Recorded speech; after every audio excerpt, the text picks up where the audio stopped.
because I don't want to digress.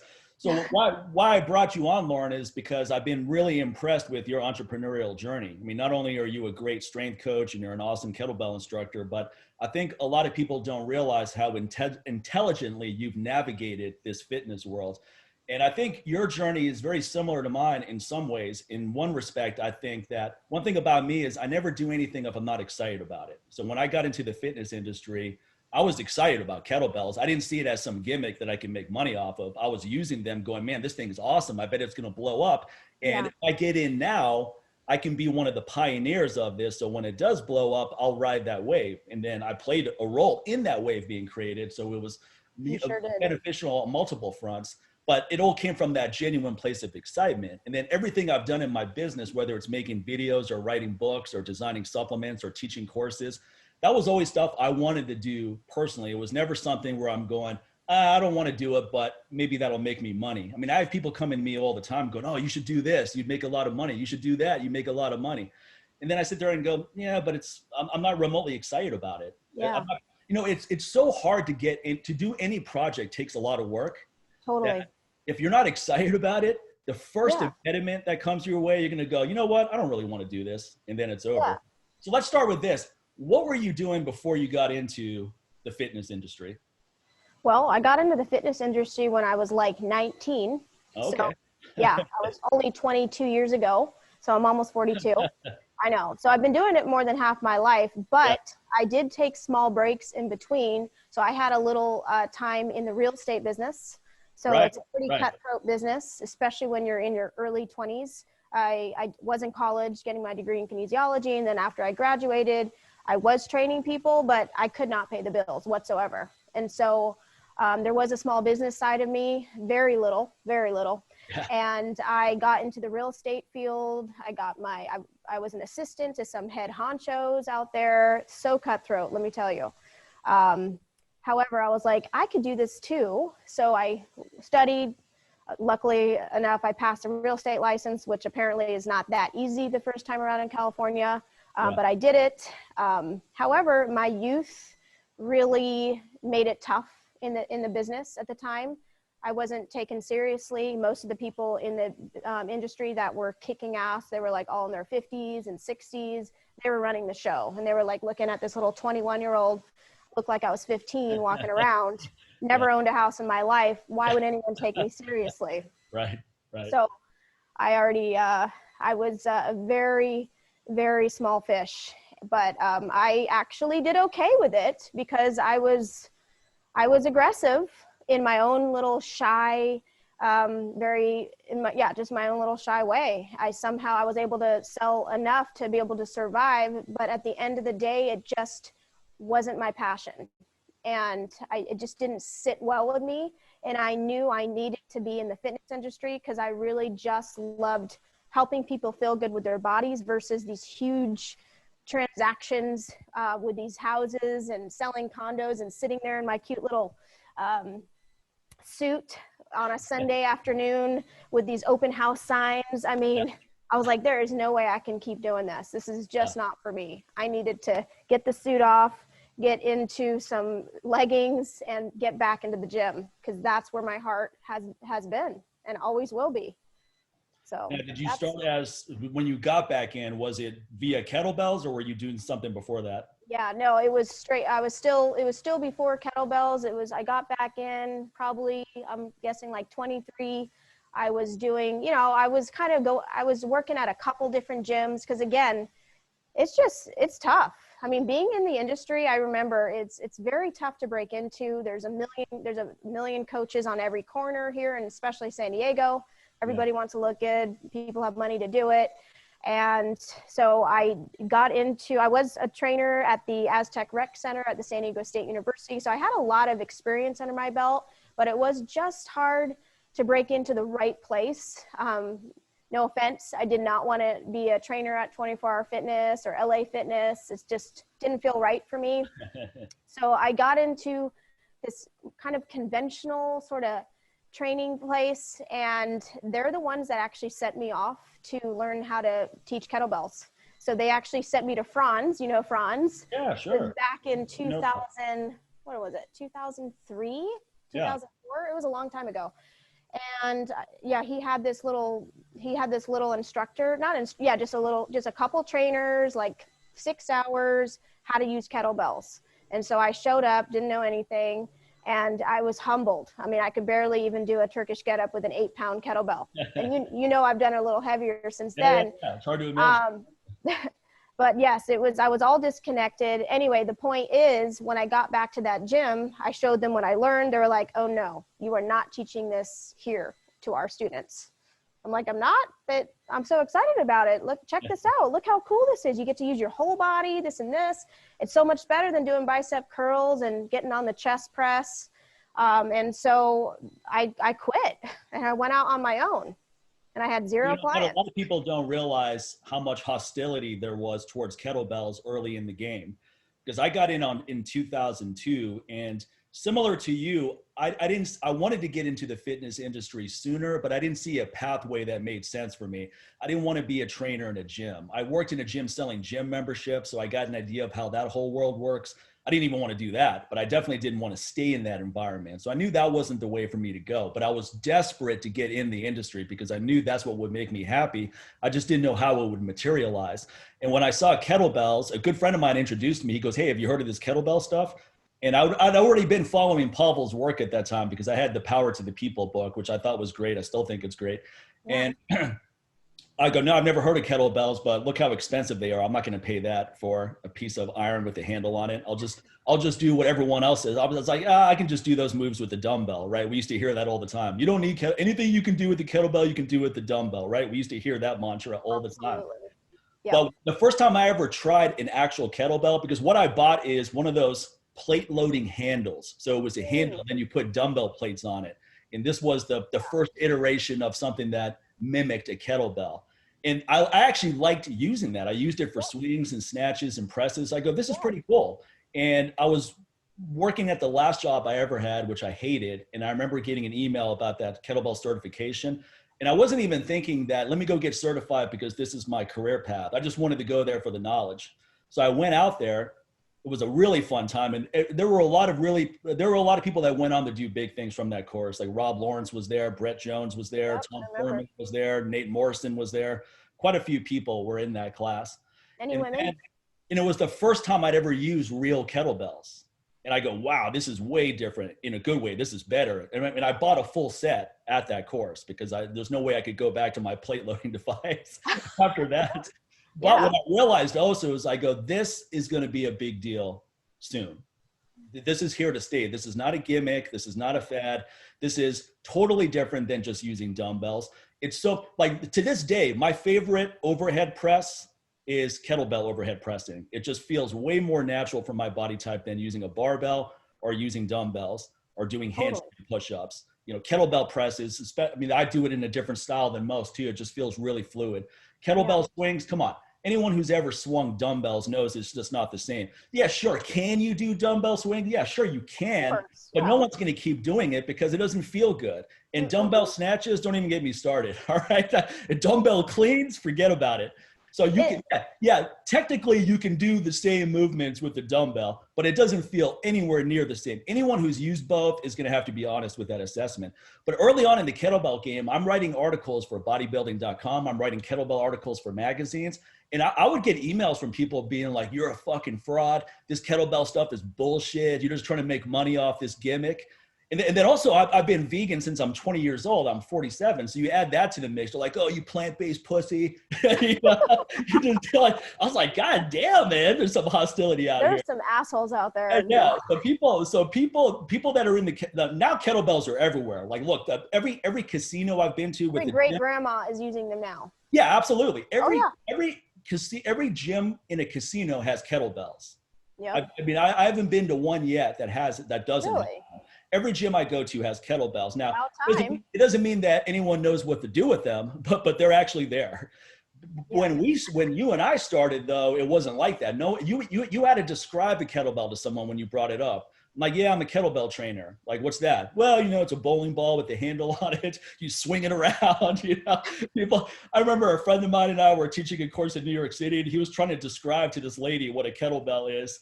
and we're in a bar, and he grabbed her purse and he started swinging it like a Oh, kettlebell no. right in the middle of the place. And all these people just started gathering around and Oh watching. my gosh. He's all driving his hips through forcefully. I was like, damn, man, give it a break. We're teaching tomorrow, okay? Let's just have a good time tonight. Holy Yeah, so moly. people were really hostile about kettlebells. So when you tell me that you went to a gym and they're like, look, we don't want to do this. I know, one, I know that's true because I had the same experience. I remember I contacted a couple of gyms and I would show them some moves and they'd be like, nah, this is not for us. We don't need this. I went to MMA gyms when I first moved out to Los Angeles. I thought it was a perfect fit for that group. And now all those guys and women use kettlebells in the MMA.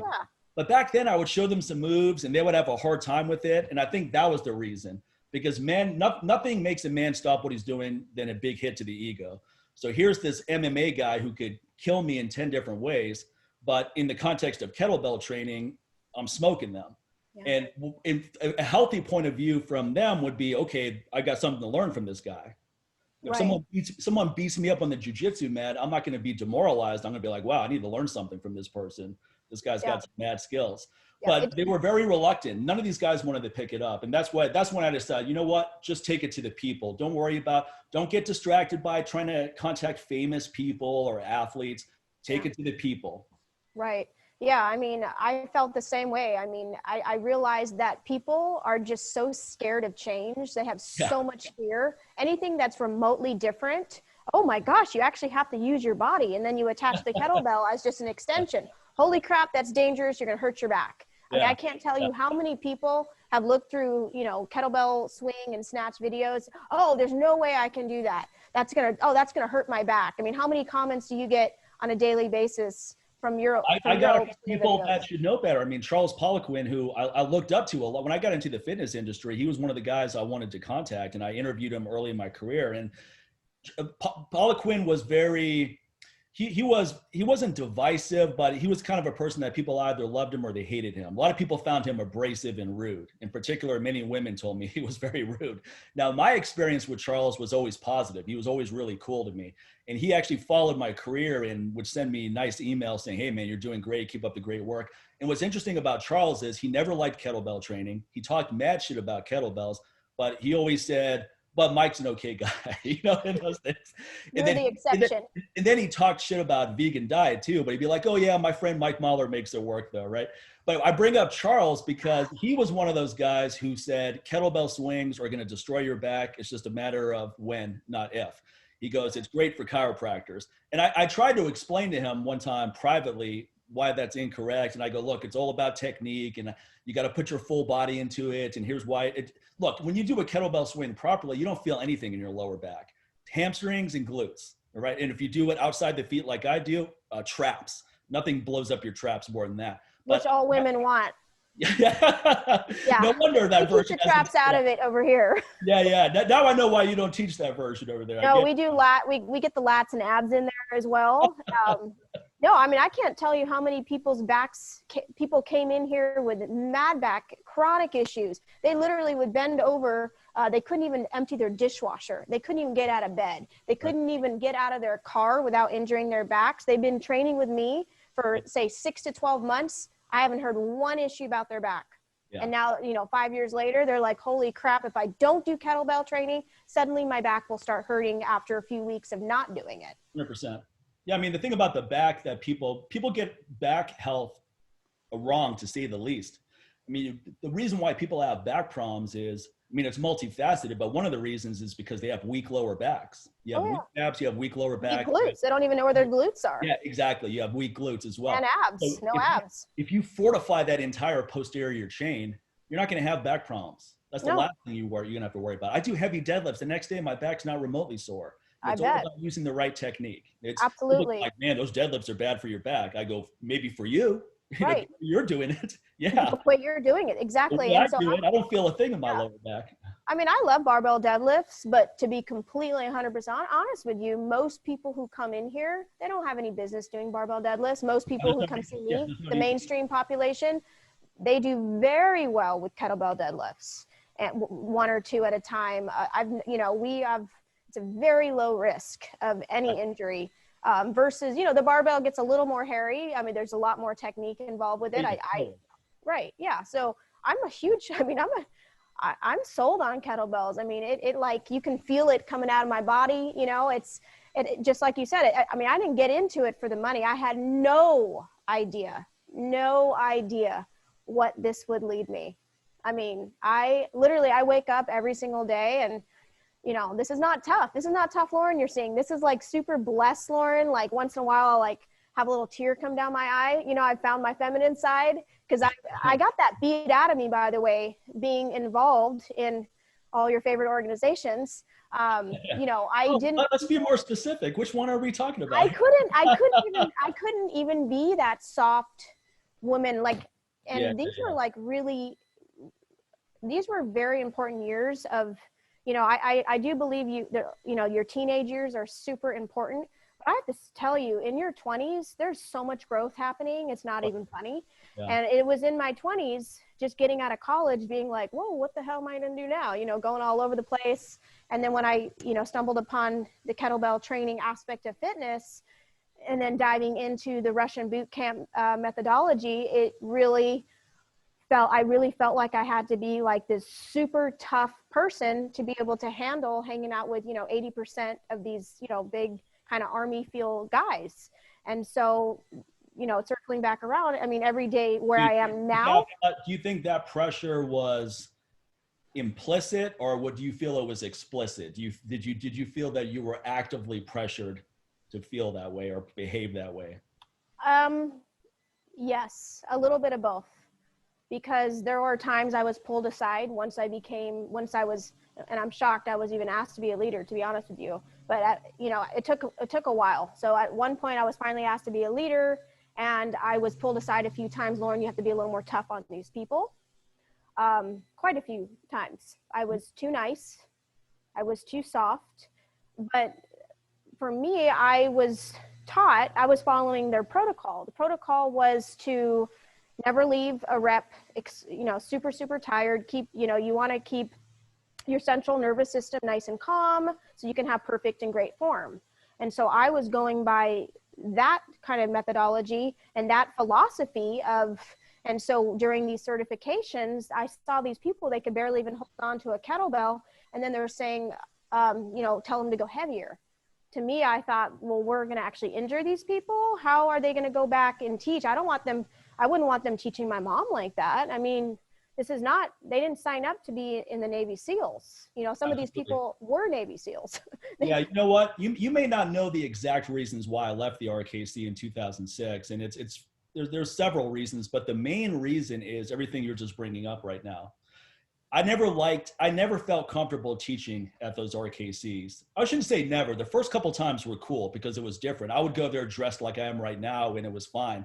And It was very informal. People like me and Steve Maxwell would show up and Rob Lawrence, and we would assist Pavel, but it was done very informally. We weren't referred to as senior RKCs. We were just guest instructors, and we're hanging out with people, cracking jokes, having a good time. That was cool. At some point, though, Pavel decided to make it more formal, and now we all had to wear that stupid outfit, that Radio Shack outfit. Right? we had to wear a polo shirt. I don't own a polo shirt. Okay, I don't wear polo shirts. I've been wearing a polo shirt. Oh Lord! I mean, one when I was 8 years old. I don't do polo shirts, and then we had to wear those Patagonia khaki pants, and we all looked like dorks. Now we have 6 dorks here. Like, we're stripped of our personalities. Did you add the fanny packs? Before they were like, God, but there's a couple of you guys. If I stuck around, that probably would have been part of a requirement of the outfit. So I didn't like that, just given my personality. But the other thing I didn't like was this paramilitary bullshit type energy. I want you guys to do 10 swings now. What's the answer? Yes, sir. All that bullshit. Look, I respect the military. I support organizations that help soldiers with PTSD. Okay. I've got all the respect in the world for the military. I know you do. You give back so much. Yeah. But I've never been in the military. I've never wanted to be in the military. And I'm certainly not going to fucking pretend that I've ever been in the military. So when I teach a course, I'm not going to come at people like I'm a Navy SEAL or that I'm some kind of commando. Also, when I teach a course, people are paying a lot of money to come learn from me. If anyone's calling anyone sir, it's going to be me calling the student that, not them calling me that. And I don't want this thing to be all formal where people are intimidated. You know, I walk in the room, it's like, uh-oh, he's here. They're intimidated. And that's why I have this real humorous side of me. I crack a lot of jokes because people look at me and they don't know me. They're like, oh, this guy looks like a hard ass. And I am to some extent, but I'm also a fun guy. And I want people to have fun at my courses, especially in the UK. You've taught in the UK too, but I remember the first time I taught out there, it was like, there was this wow factor. It's like, oh, he's here. And I started talking and I could tell the room was very quiet and everyone's really serious. And then I just started making all kinds of remarks that were humorous and people didn't know whether they should laugh or not. And then they couldn't help but laugh. And at that point, the whole dynamic of the room changed. People are laughing, they're having a good time, and they're still learning because you learn when you're having fun. Totally. It's like, look, if I want to join the Navy SEALs, I'm going to go to boot camp. I'm going to go to BUD/S. Let's do it. Let's do it for real. Right. People used to almost talk about the RKC like it's the equivalent. So like, yeah, this is like Navy SEAL training. No, it isn't, motherfucker. It's not even close to that. And that's an insult to anyone who's ever been through that shit. So don't even think about equating it to that.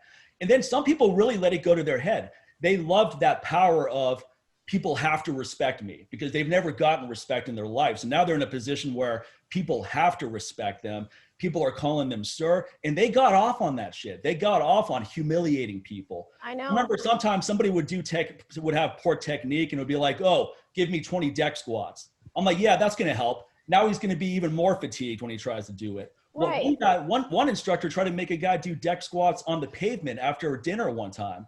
And Maxwell jumped in there and said, no, you're not going to do that. You're not going to humiliate this guy. And the guy was ready to do it because people were so eager to please. That was all extremely distasteful to me. So initially what I did is I pulled back from teaching at the RKCs as a senior RKC because they started rotating us out anyway. And I liked teaching my own courses way more because I did it my way. And I made a lot more money doing that. And I went to fun places. I mean, who wants to go to Minneapolis? All right. No offense to you guys who live there. But no offense. Look, I went to college in Ohio. I never No offense to our Minneapolis friends. No, I love, it was fun. Look, I like living in fun places. I lived in Las Vegas for a reason. I lived in Los Angeles before that. Okay, I want to be in a fun place where there's fun things to do. Right. So it wasn't a perk to have to go to Minneapolis 3 times a year or 4 times a year. All right. Now, if these courses were in San Diego or something, I'd be like, yeah, let's go. Let's sign me up for each one. So that was the other reason. So when I pulled back, the other guys were at almost every course. Maxwell wanted to be at everyone. Steve Cotter wanted to be at everyone. Brett Jones, of course, wanted to be at every single course. I'm at maybe 1 out of every 3. And you might have been looked down upon because you didn't volunteer for everyone. Well, people thought I was kind of stuck up as a result of doing that. Like, Mike thinks he's too good to come teach at this. And I didn't give a fuck what people thought of me. It's like, fine, if that's what you think, then go ahead and, you know, what someone thinks of me is none of my business. Is like Steve Harvey says, people's opinions of you, that's none of your business. And I think that's the best way to think about it. So whenever someone's saying, oh yeah, this guy said this about you, I was like, you know what? Don't even tell me because that's none of my business. I don't care what that person's saying. It has nothing to do with me. It has nothing to do with my life whatsoever. That person's opinion is not going to help pay my mortgage or pay my bills or improve my personal life. So that person can fuck off. So that whole thing was distasteful, but the other thing I didn't like is the fact that, okay, we're all independent contractors. We don't work for Dragon Door. We're not employees. We don't have health benefits and a salary. Yet there was still a notion that they could tell me what I can or can't do with my business. Yep. You're with us. You have to sell our kettlebells. You have to do this. You have to do that. I was like, motherfucker, please, you don't tell me what I can or can't do. I will blow up this whole business and implode it and get into something else before someone's going to tell me what I can or can't do. And that's where Pavel and I butted heads quite a bit, because one thing people don't realize is that I lived in Santa Monica, Pavel lived in Santa Monica, and then I lived in Marina del Rey. So Pavel and I used to get together all the time for lunch. Right. And I always liked Pavel, and I don't have anything bad to say about Pavel because if it wasn't for Pavel, I wouldn't be where I'm at right now at all. You know, he was very generous in giving me advice on how to navigate my career early on, for sure. He was very generous with that. And he was a cool guy to be around. In fact, if it wasn't for Pavel, there'd be no kettlebell world because you needed that kind of personality, this really strong personality, extremely charismatic. Yeah. If it wasn't for him, the kettlebell world never would have taken off. You needed that kind of thing. Now, that's all the pluses, though. But Pavel also has a very strong personality. He has, like, this is my show. This is how it's going to be run. There's no room for discussion. Right. And that's his prerogative. Yeah. That's his organization. So if he wants to run it that way, that's fine.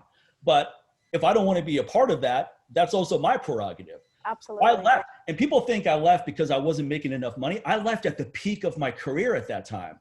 You know, I was just starting to make really good money, and Dragonor was offering me a book deal to come out, and the opportunities were only going to be more abundant if I stuck around.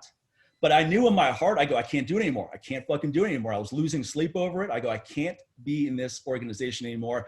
I want to branch off, do my own thing. And I also want to know that I'm successful because of me, not because I'm Pavel's guy or one of his people. I never wanted to be known as, oh yeah, that's one of Pavel's top instructors. I was like, no, I want to be known as Mike Mahler, the strength coach, my own guy, my own entity. So there were multiple reasons. I mean, there's even more than that, but those are the main reasons why I got out of it. And so what you're saying, I can understand completely, is that I got into this industry for the same reason why you did. I want to help people. You know, fitness has been transformative for me. I've been through a lot of shit in my life. I've been through serious childhood abuse. I've had depression my entire life. Fitness has really helped me stay on top of those things. If it wasn't for working out and taking charge of my health, honestly, I probably would have committed suicide or done something self-destructive a long time ago. That's just the way I'm wired. That's so powerful, man. Yeah, I'm either super happy or I don't want to live. Yeah, thank you for sharing that. Yeah, thank you for sharing that, because I'm going to try not to cry because I'm on your show. But there are so many teenagers right now committing suicide because of the isolation and not being able to be on their team sports. And so, I mean, I'm not going to go down that rabbit hole right now, but I do appreciate you being transparent, and as such a strong figure, such as yourself, with so much energy. It's so good to know that that is something that you have suffered through all your life, but you're able to combat it every day, because I'm sure every day is a struggle. But you do it with all the movement that you do, you know, your music. I see the music you listen to pump you up, and getting after it in the gym. I mean, and just, yeah. So I just want to commend you for that, because that's probably one of the hardest battles to ever fight. I think the battle within is the battle we all fight in our own way. Right. I have a religious studies degree, as you know. So as Sufism, Islamic mysticism is something that resonates with me. And in Sufism, it's the inner jihad. It's that battle within. That's the most important battle to win. We're always looking at external battles. I want to be socially accepted. I want to make money. I want people to think I'm attractive. I want people to like me. You know, those are all external battles. But it's the internal battle that is most paramount to win. And if you win that internal battle, then all the external battles take care of themselves. So most of us are busy distracting ourselves from that internal battle. Instead of having moments of introspection, it's like, well, let me have a couple drinks. Now, let me get high so I don't have to think about it. Let me work out so I don't have to think about it, because that can be a distraction too. You know, working out can be an enhancement, or it can be sometimes. I remember I taught a course in Oregon, and afterwards we went out to dinner. And there was this lady, Patricia. She's really cool. She used to be prominent on the T Nation forum. She would contribute a lot there. She had a strong fitness background. So anyway, she was telling me, she's like, man, if it wasn't for my workouts, I wouldn't be able to stand my job. I wouldn't be able to tolerate it. And I go, well, you better stop working out then. She's like, what do you mean? I go, because your working out is enabling you to stay in a job that you're miserable in. I go, so that you think of it as a positive thing. From my vantage point, it's a negative thing, because maybe if you stopped working out for a couple of weeks, you wouldn't be able to stand in this job, and you'd finally quit and go do what you want to do. So training should be something that enhances your life, not something that takes the place of your life, or something that is used for it as an excuse not to change. Because I would say there's 5 components of strength. You got to have physical strength, mental strength, spiritual strength, emotional strength, and compassion. So compassion strength, for lack of a better metaphor. Because we all know guys that are super strong physically, right? But they're extremely weak mentally. They're extremely weak morally. They're extremely weak spiritually. They're extremely weak financially. So can we really say that individual is strong when we look at it more comprehensively? No, it's like you're strong in one facet of strength, and they could say, well, this is the most important. I go, no. That's like saying one leg on a chair is more important than the other. You need all 4 for the chair to work. If you take one leg away, it doesn't work. It's like, which one of your car tires is the most important? You know? No, you need all 4. Absolutely. Yeah, and that's the problem of the fitness industry, and what I noticed quite a bit in my earlier years in the fitness industry is everybody was so just hyper focused on what size bell they can lift, you know, in the kettlebell industry, and how strong you are, how many snatches you can do. But when it came to real life, I mean, none of them, most of them I knew, they were barely making it. They could barely survive. That didn't sound like the future I really wanted to get into. But they were working so much. They were getting promoted to be, you know, senior and master and all this great stuff. Right. But then they couldn't pay their bills. So I was like, wait a minute, that doesn't sound too fabulous. And, you know, my eyes really opened, but that was just part of it. I mean, like I said, I didn't like the militant aspect of it. I didn't like disrespecting these people who spent their hard-earned money. Many of them flew out from many miles away. I just thought it was extremely disrespectful. Yeah, like, other countries sometimes. Yeah. Right. And, you know, again, I'm sitting here, these people are like my heroes at the time, and, you know, looking up to them, you know, and just watching how they treated, it just didn't sit right for me. I respected them. I respected the education. I loved learning. I still love learning. And I loved, you know, seeing what we can do with our bodies and all the little tension techniques and the protocols and the programming. All that stuff is great. But it didn't sit well with me. And especially the politics in the background. Again, I don't want to get too crazy right now because this is a public show you have here, but with the politics in the background of the way people were promoted, again, that didn't sit right with me. Right. And I didn't feel, and it's not just my feelings. Let me tell you a funny story about a suggestion I made, which nobody liked. This is funny. So during one of those gentlemen clubs meetings, right? The six of us at a table with Pavel at the head. It was like Sons of Anarchy. You ever seen that show, Sons of Anarchy, where you got the president of the motorcycle gang in the front of the table, you got the gamble and all that? It was kind of like that. So anyway, I made a suggestion that nobody at the table agreed with because they know it wasn't in their self-interest. We were talking about, I was telling Pavel, I go, look, this whole senior RKC status, it needs to be something that people can earn, not something that's just given to them by you. You're just picking and choosing. And I basically said the senior RKC position should be almost like being a politician in the sense that you do it for a couple of years and then you move on and someone else gets a chance to come in, as opposed to the first 5 guys you pick are going to be in those positions only. Because let's be honest, if I never left and Steve Cotter never left and Maxwell never left and Martone never left and Morrison never left, we'd probably all still be there in those positions. Right. Once we left, it enabled other people to move up and get those positions. But then you're back in the same situation where no one else can get there. So now he just picks 5 other guys. It's always going to be who's Pavel going to pick to be his top people. That's what it always came down to. So if he and there was no criterion on how to qualify for that. It was just like, let me pick you. Yeah, it's like, no rhyme or reason. Yeah. So it wasn't something that was ever earned. So I said at the very least, it should be something where no one gets to keep that position for more than a year or two. Maybe you come in, you're a senior at KC, you teach at the courses for a year or two, and then you're rotated out. Of course, nobody else wanted to, everyone thought that was a bad idea, including all the other instructors, because they're like, I don't want to be rotated out. This stuff is good for me right now. And me, I actually, to be fair, I didn't care about being rotated out. I never referred to myself as a senior RKC when I taught my own courses. I never used that as a selling point. I never put that in the bio or anything like that. One thing I was really good at, though, when I was in Dragon Door, I was extremely good at leveraging things in my favor. So one thing I did is on the Dragon Door website at that time, Pavel's workshops were the only ones that were listed on the homepage. If you clicked on workshops, it would be RKC's and then his own workshops. So I talked to John DeCane and I go, hey, how about adding my courses to that since I'm a senior RKC? And they're like, yeah, sure, we'll do that. So now you go look at workshops. What do you see? You see Pavel's courses and you see my courses. And that's positioning over prospecting. So now people that are looking at who do I want to learn from, they're going, well, shit, this guy's on equal footing as Pavel. Mike's the only other guy listed on this page. He must be just as good or better or near as good. So that's it. So Dragon Door never gave me a lot of money personally, but what I did is I leveraged the positioning they had to give myself more money. I mean, when I made a video, they didn't pay me to make a video. That was just like your videos. It was all self-financed. Now, the difference, though, is that the other guys who sold videos, most of their sales came through Dragon Door because they had no distribution. I would say 75% or higher of my sales came through my own website, not Dragon Door. I sold way more than they did, even early in the game.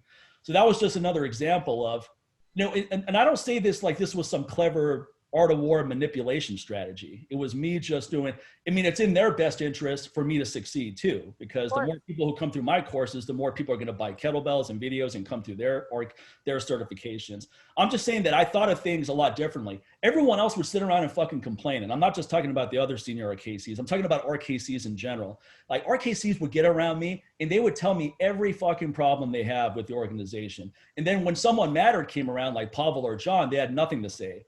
Almost like they're expecting me to go tell them stuff. And sometimes I would do that. I wouldn't rat people out and say who said what, but I would say, hey, look, Pablo, here's the grumblings that I'm hearing, blah, blah, blah, blah, blah. And that always fell on deaf ears. But the guy gave me a good advice at one of the jobs I used to have. He goes, when you complain, make sure you complain to someone who gets paid enough to care.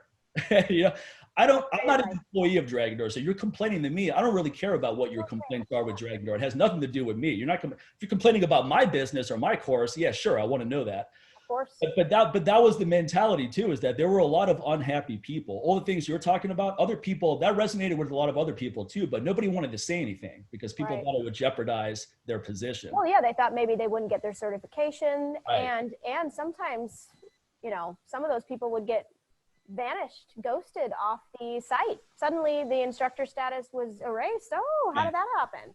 So you almost couldn't say that much, because a lot of times you would see these people gone for no reason after they already, you know, I'm not gonna say a lot, there's been some circumstances.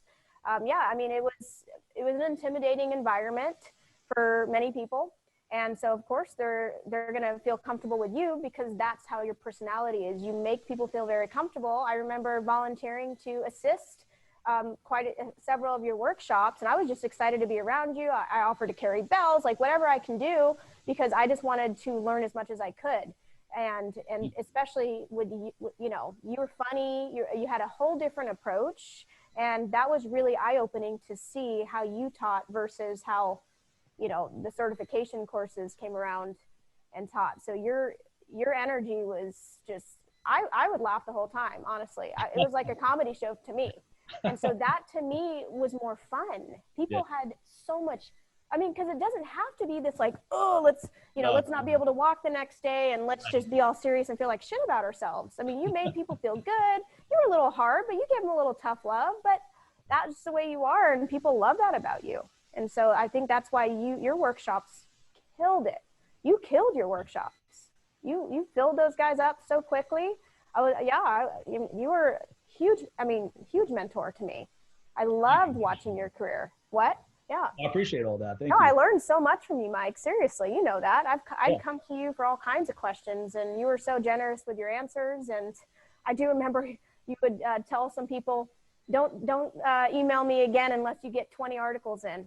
I like that. You were like, no, seriously. Do you remember telling that to people, or like, yeah, I would. 10 articles and come talk to me?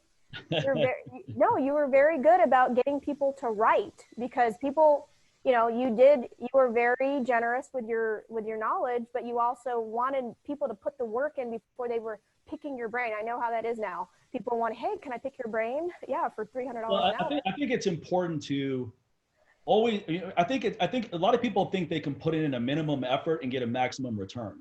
And a lot of times you have to put in a maximum effort just to get a minimum return, because things are difficult. So whenever someone gave me an opportunity, I always took that very seriously, and I always respected the fact that they're offering me something. I didn't take it lightly. One example is Paul asked me to write an article for Muscle Media on kettlebells for strength and size. Yeah. We had lunch one time. He goes, yeah, write an article on that, and I'll see if I can get it in the Muscle Media. After lunch, I went home. I wrote that article. I had it sent to him before the end of the day. And even he's like, wow, that was fast. I go, yeah, because you're offering me. I was like, look, I know that's a big opportunity. That's a big deal. I mean, that magazine was huge at that time. So for me to get an article on there and on something that would really move a lot of my DVD sales and probably fill up my courses even more so, I don't want him to ever have to, like, don't ever put someone in a position that's trying to help you where they have to follow up with you. Totally. Right? Like, he never had to follow up and be like, hey, did you get around to that article I asked you to write? That's something that no one's ever asked me, because when someone took, especially someone of his stature, when he took the time, he didn't have to do that. He didn't have to say, write an article and I'll see if I can get it in. He could have been like, hey, go write an article and see where you can get it. He could have said that. And so I didn't take it lightly. So whenever someone tried to help me with anything, my turnaround time would be as quickly as possible. because I wanted to make sure that they knew that I respected trying to help me out. Absolutely. And that's why you continue to get those opportunities, because you showed up and you did the job, you did the work, and you were excited about it. I mean, there's no BS with you, and that's why you are where you are today. And I probably wasn't as quick as you, but I'm pretty good. I felt like I'm pretty good like that too. If someone gave me an opportunity, I usually would step on it depending on the circumstances. And, writing articles was huge. And I definitely want to give you credit, so much credit, for getting me to write some articles and getting me to start posting more. I mean, I did a little bit of stuff, but you really showed me how important it is to get articles out there, get it to different publications. And that was huge for me in my business as well. It's kind of what led me to, getting the DVDs going and actually having people who wanted to buy them. I didn't just make a DVD to no one. I actually had readers at the time. There you go. And so I felt very, very lucky, to be honest with you. I didn't think any of them would do as well as they did.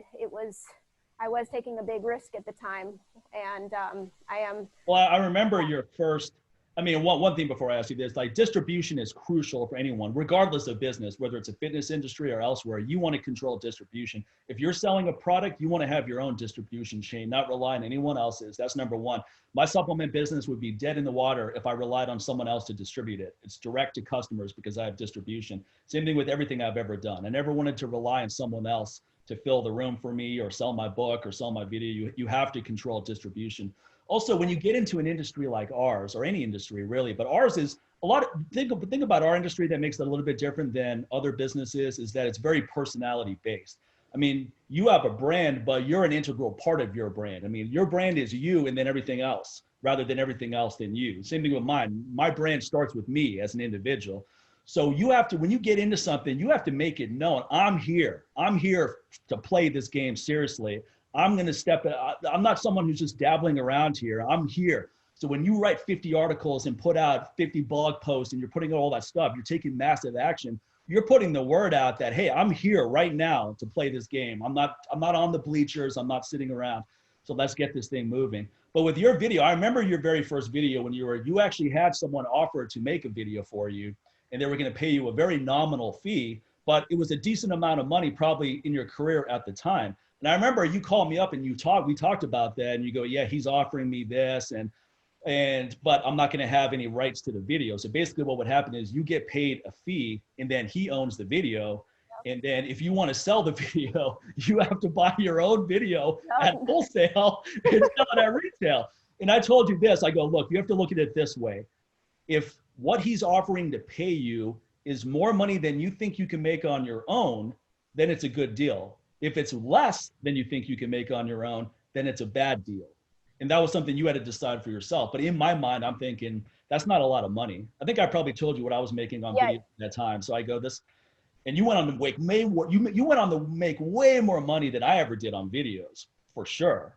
I haven't shared those numbers with you, but I would hear those. I would hear people talk about your videos in every country I went to. Your videos were all over the place. People bought your videos, really resonate with people. I did well with videos too, but you took it to a much higher level.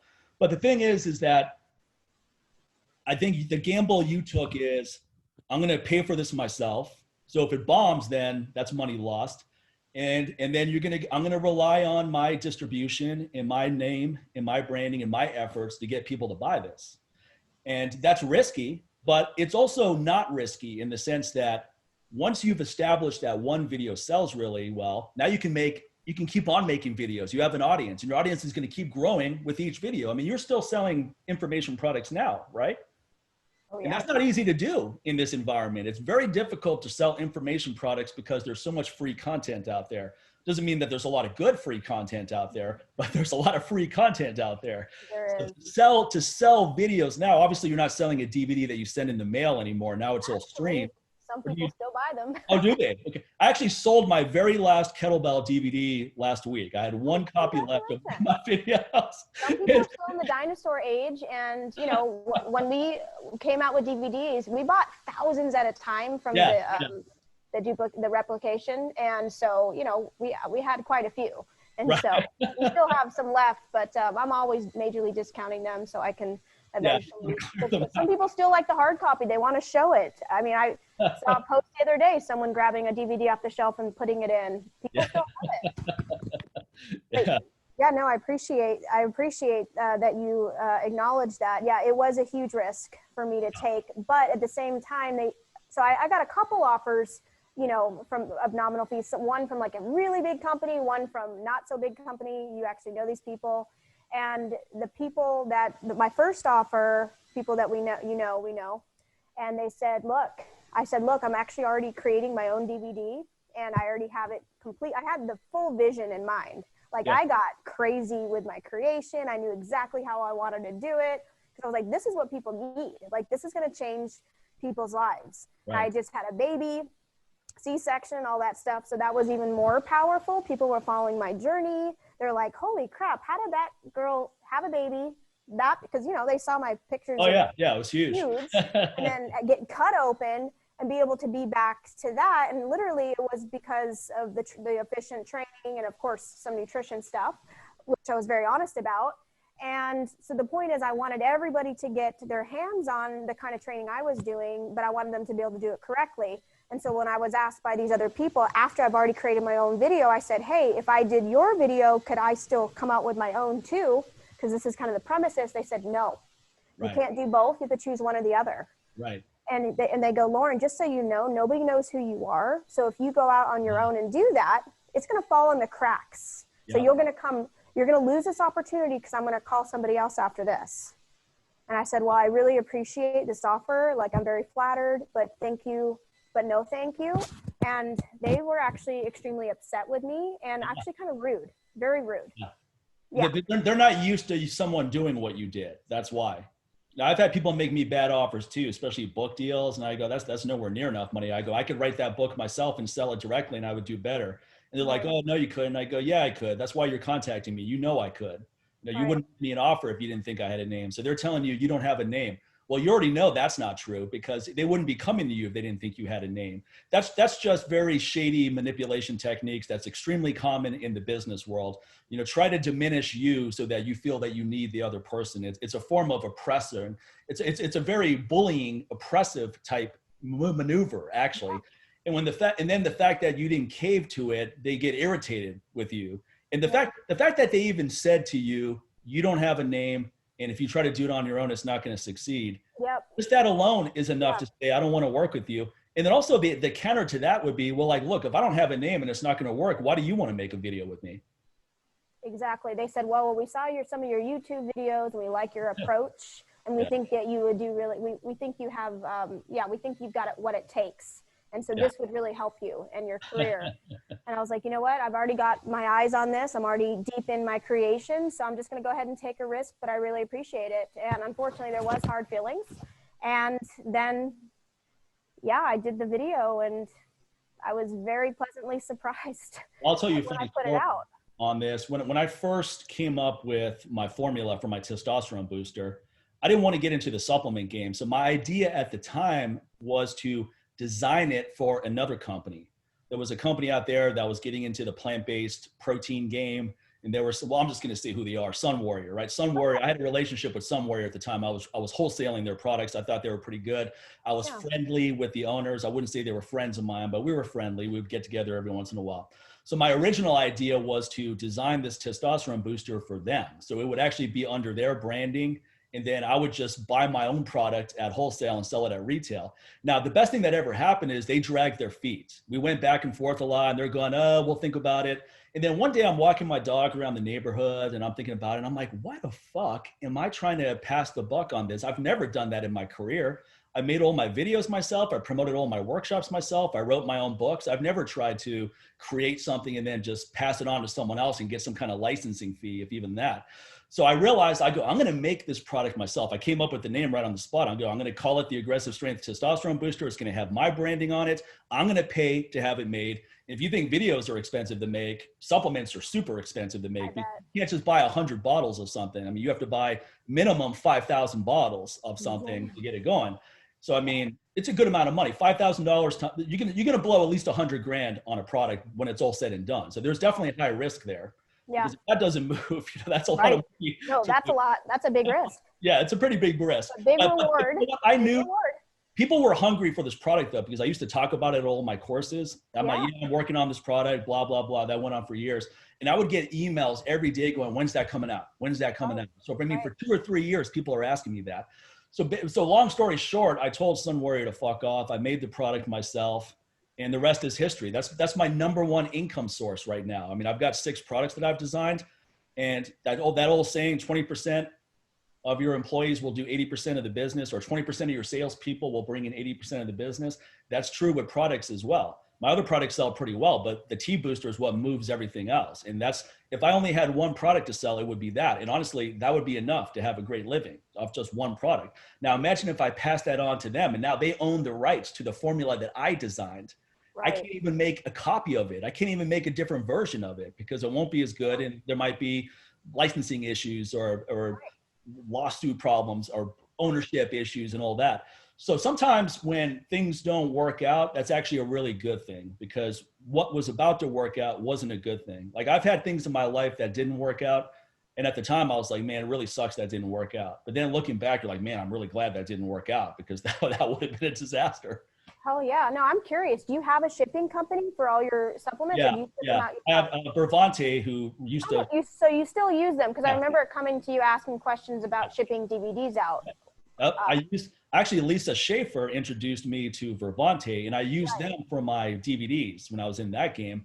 And then when I actually started, I was actually selling other people's supplements for a while. I would just buy stuff that I use personally at wholesale, sell it at retail, and they would stock those products for me and take care of orders. Yeah. But when I decided to get into the supplement game of my own branding, I already had everything in place. I already had a distribution. I already had a fulfillment company, so I don't have to sit around and I don't have to have 10,000 bottles in my office where I'm running to the post office every day, sending out products. You know, I've got a fulfillment company that takes care of all that. So I can just focus on selling the product, moving the product. Yeah. And then I had distribution from all the years of being a kettlebell instructor, a fitness person, because everything is additive in our business, meaning all of those people that were interested in my books and my videos and my workshops, a very high percentage of them still follow me now and buy my supplements. So when I got into the supplement business, I already had an audience. A lot of people start a supplement company and they have to blow a ton of money to get their brand awareness out there. And that's why most of them fail. The main reason why most fail is because the products suck. You know, they don't work at all. And then they spend 90% of their income on marketing and 10% on product development. Now, my attitude was, if you make a product that really works, that's the best marketing you can have. Because supplement users are not as dumb as these companies like to think. No one's going to keep buying a product that's not giving them some kind of payoff. Amen. But if you if you buy a product and it works really well, not only are you going to buy it again, you're going to tell everybody you know about it. So my business relies on repeat business and referrals. I don't spend a dime on advertising. I've tried in the past, but it's never been useful. So now I don't even bother. Google ads, Facebook ads, Instagram ads, forget it. You don't need any of that stuff. You make a great product and you already have distribution like I did, the whole thing is going to take off on its own. And not only are you going to have a really good business, but more important than having a lot of customers is having the right customers. The kind of customers I attract are people that have a similar mindset to me, or at least want to have a similar mindset. So if I do an ad and I get this mainstream audience that decides to try my product, it's going to be a lot of people that are just a bunch of whiners and complainers. It's not going to work. Like, oh, this product didn't work, even though they only took it one time and then the bottle stayed on the shelf for 3 weeks. And you're going to have a lot of refund requests and all that. I have at less than a 2% non-responder rate to my testosterone booster, meaning that less than 2% of people who buy it ask for a refund. Real, that's amazing. Yeah. I'm going to dive into, do a little more research about your testosterone booster, because I'm going to refer a lot of people to it, just to be honest with you, because a lot of these women who come to me, they're becoming a lot stronger than their husbands. And that's well, you need to refer the product to their husbands. That's what I mean. That's exactly, yeah. I mean, their husbands don't come here because, just so you know. Well, let me ask you this question, Lauren, because I think a lot of, not too many women answer this one, honestly, but does any woman want to have a man who's not strong? And I don't just mean physically strong. I mean strong on all facets. Is that attractive to any woman to have a guy who's, I'm like, look, would you want to be with a guy who's weaker than you are physically or anything? No, most women would like to, again, I don't want to speak for all women. I don't want to offend anyone. But Well, that's offensive, people. Let's do this. very offensive, I know. But most women, at least the ones that come and actually take care of themselves, show up, swing a little iron in between their legs, they want to be able to go back, if they're into men, they want to be able to go back to their spouse and have someone that has, you know, is like a man, is strong, has a little, you know, some decent testosterone running through their veins. They don't want someone fatigued all the time, tired, just, you know, have no motivation. It's not very sexy or attractive, and it's not good for the relationship. And a lot of these women are struggling with that. You know, they married these great men, they're 25 years into the relationship, and suddenly these men can't move, and they're kicking ass. You know, they'll go out and do their little walking and maybe a little tennis here and there, but they're getting weak. Vitality's going down big time. The libido's gone, and they obviously need some testosterone. So I'm sure, do you have people get checked and tested first, or? Yeah, I mean, if you look at the testimonials for my testosterone booster, you see a lot of testimonials of, this is what my testosterone was before, here's where it's at now. And no other natural testosterone booster has testimonials like that. It's always really generic, like, oh yeah, I feel better. Oh, my sex drive is better. Oh, I'm waking up with morning erections more often. It's never something where my total testosterone was 300, now it's 900 from using your product. Or my free level was 8, now it's off the scale. You know, those are the kind of testimonials I have.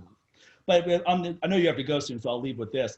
But talking about relationships, I came up with this acronym that's kind of a funny one because it spells out LARD. But this acronym basically it conveys the 4 crucial components that every relationship needs. Everybody wants love, they want appreciation, they want respect, and they want desire, right? You got to have those 4 things.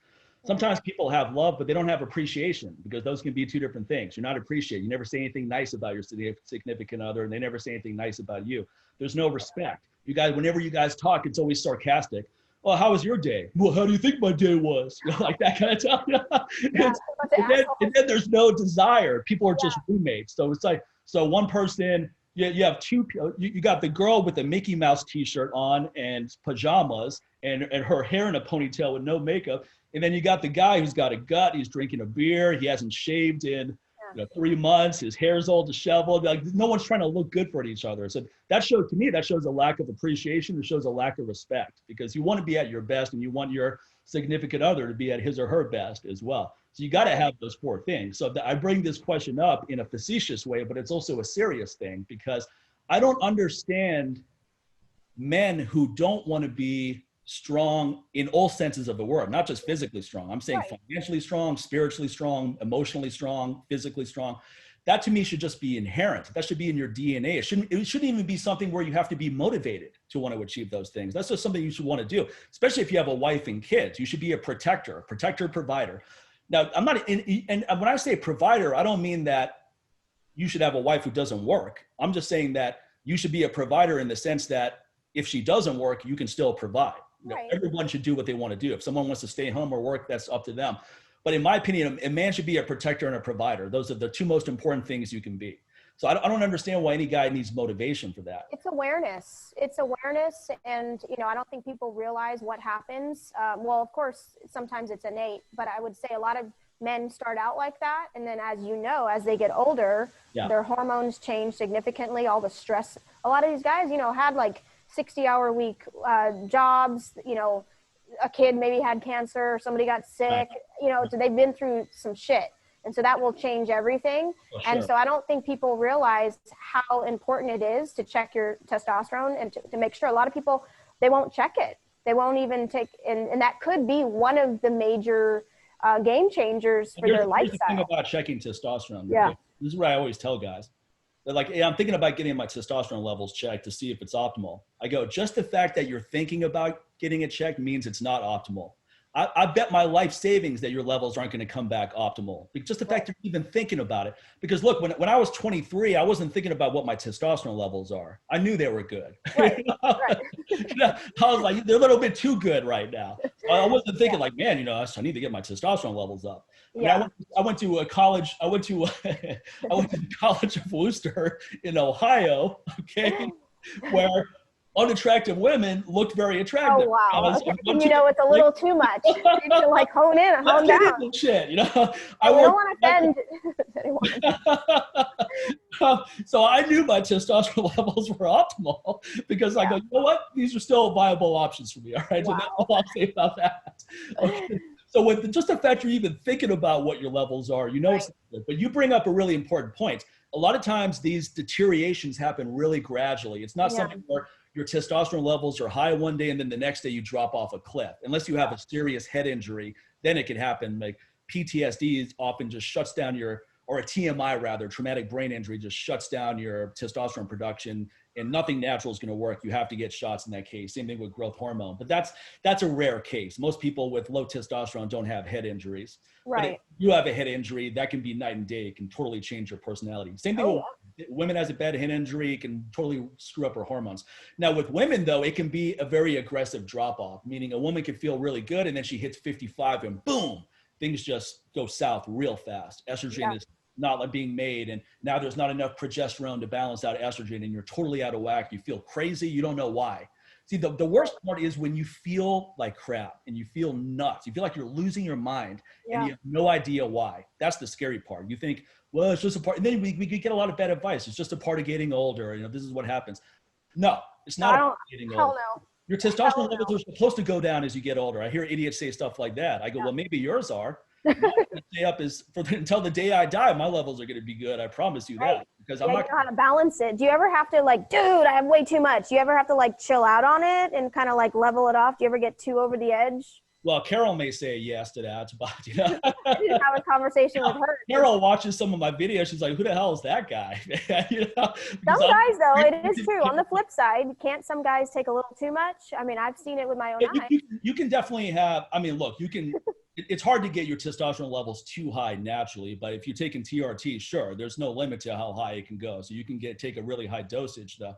But see, the thing about testosterone is that when people confuse testosterone and adrenaline. So when someone's really intense and they're aggressive, they think, oh man, that guy's got too much testosterone. No, he's got too much adrenaline. That's what makes you feel that way. Testosterone actually makes you feel more compassionate, and it makes you feel more self-assured, and it makes you feel just better about the world and yourself. Because when your testosterone levels are good, you don't have to overcompensate now. You don't have to make lewd comments to women. You don't have to be a jerk to people. You don't have to be a bully. You don't have to walk into a room and expect everyone to just cave to you or bow to you, because you're self-assured. You go, look, I know I feel great. I know I look good. I feel good about myself. So whenever someone is likes to go to a bar and get in a fight with people, that's not someone who has too much testosterone. That's someone who has too much adrenaline and probably too much conversion of testosterone to estrogen. The biggest badasses I know are people that are Navy SEAL, Special Forces. I've had people like that come through my courses, and I'm friends with some of those guys. Those guys are the nicest, most polite guys you will ever meet. They're never disrespectful to women. They're never disrespectful to anybody. They're people that people just gravitate around. Any man who refers to himself as an alpha male isn't one, you know, because these guys would never refer to themselves like, I'm an alpha male. You see guys wearing alpha male t-shirts now. You know, it's the biggest badasses I've ever met are the coolest people you'll ever meet too. They don't have to overcompensate. The guy who has to be a jerk and he's making lewd comments and he has to get attention from people, he's disrespectful to women. Those are not people that are alphas in any way. That's why they're overcompensating in these unhealthy ways. Right. No, I agree. And some of the strongest, most toughest, you know, in all elements of life, they just walk around just super calm. They never have to say anything good about themselves. They don't need to, you know, you already know. And so, I'm walking around, people look at me because I naturally look like, oh, that guy looks like a hard ass. And if you don't know me, in some ways that's good because people don't mess with me. People don't try to talk to me. People don't try to bother me at the gym. You know, those are all good things.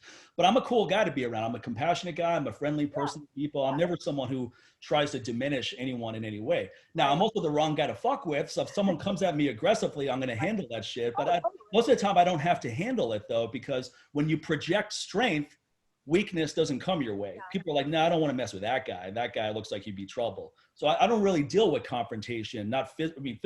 First of all, I'm 47 years old. So there's something wrong with me if I'm still dealing with physical confrontation out there. You know, I live in the suburbs in a nice neighborhood. If I'm getting into a fist fight with my neighbor, you know, life is good for you, man. You're like, something's gone wrong here. It's gone wrong here. Yeah, Yeah, but no, even with like verbal confrontations, and look, I have when I because of my background and things I've been through, when I feel like I'm being disrespected or oppressed, I can definitely hit that nuclear button for sure, and that's yeah, something I'm working on for sure. But I'd rather hit that nuclear button than just let someone run over me. You right. know, if No, it's you're one going or to the defend other. yourself. Yeah. Yeah, but what I love about you is that you do have this hugely strong, aggressive presence in the world, but people see your soft side, you know, especially to animals.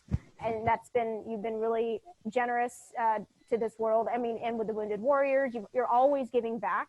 You're one of like the least selfish coaches out there. And I mean, you do, to me, you're a coach because that's kind of where I met you. I met you as a coach, as a leader, as a teacher.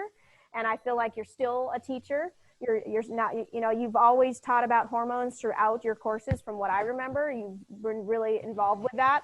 But I would say the people who, you know, buy all your products right now, are they people that have been going to your courses throughout the years? Like who used to go to your courses? Are these people who have been with you for a while? It's hard for me to quantify what the Right. breakdown is on all of that, but whenever I look at orders that come in each day, a lot of times in the comment section where it says, how did you hear about us? It's, I met Mike at the RKC, or I took one of his courses, or I bought his videos, or I've known him for 15 years, or I've known him for 18 years, which is very gratifying to see. It's very heartening to read stuff like that. And then there's a lot of people that they didn't even know I was a kettlebell instructor. You know, they've never even seen that side of me. Maybe they got my hormone optimization lecture series. Maybe they read an article. I was on Rich Roll's podcast. That's a pretty big audience. So I got a lot I know of people him. from that. Vegan guy, Yeah. right? Yeah, yeah, exactly. So I was on his show. I got quite a few people from that. I still get people from that. And then I've got some industry leaders that endorse my products, such as Ben Greenfield. He's a pretty big deal in our I industry. know. He's vegan as well, right? No, Wait, he's not no, vegan. he's not vegan. He's a He's triathlete. Yeah, Cardio. he's not carnivore diet, but he's definitely in that direction. I mean, he eats carbohydrates, but he's a big meat based guy. That's his thing. Okay. I But, have his book. Yeah. but Rich Roll is definitely a vegan. Yes. Similar, they both compete in similar things. But Ben Greenfield's a big fan of my testosterone booster and estrogen blockers, so he actually sends me a lot of business. And there's another guy named Alexander Cortez. He's a great guy.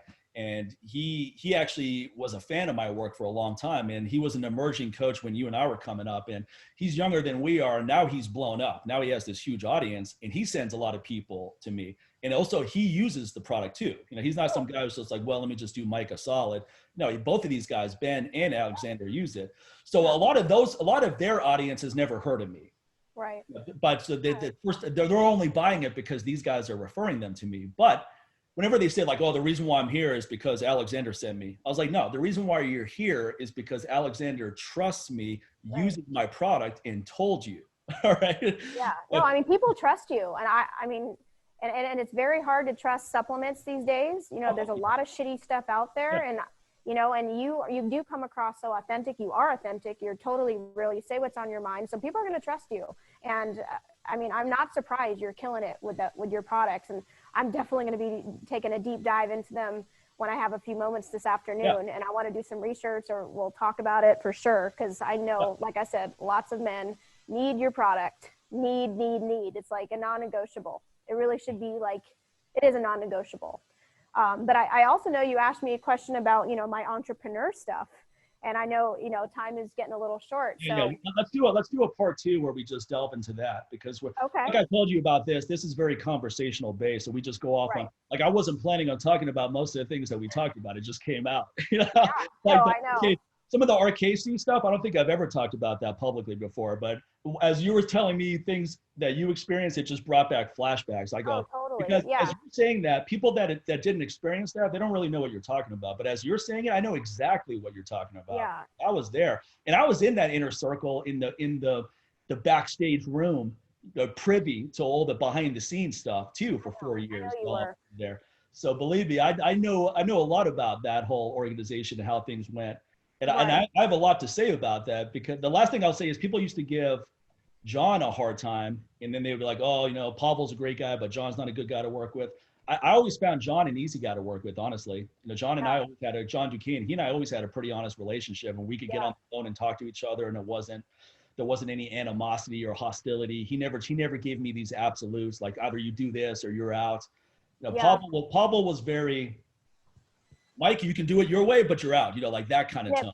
You're like cut off. You're cut off from the family like a mafia. Look, Jeff Martone was his best friend for a couple of years, and then Jeff started selling other kettlebells. Yeah. Not purposely. He would just be like, look, there's a couple options out there. You got Dragonor, and then you got this other company. And Pavel found out about it, and he calls up Jeff, and he goes, either stop selling it or you're through. Boom, hangs up the phone. And Jeff calls him back. He's like, look, don't talk to me like that. You know? Jeff's a tough guy. Jeff's a bad motherfucker. He's not going to just let someone run over him like that. Oh, I lost you on sound here. Can you hear me? There you are. Oh, not quite there yet.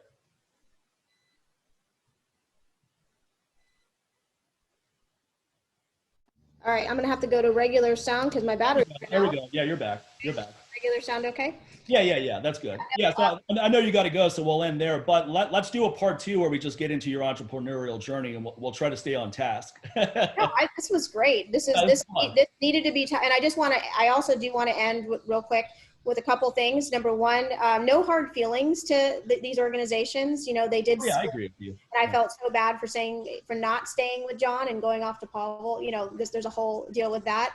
Yeah, we'll get into that too next time. But more importantly, this was super fun. Thank you for having me. It was great to catch up with you. I haven't seen you. I've known you, what, for 15 years, 16? Yeah, at least that long, yeah. Wow, we go way back. Yeah. All right, Mike. Well, thank you for having me, and I look forward to more. Take care. Take care. You have a good day. Right, take care. Thanks. Bye.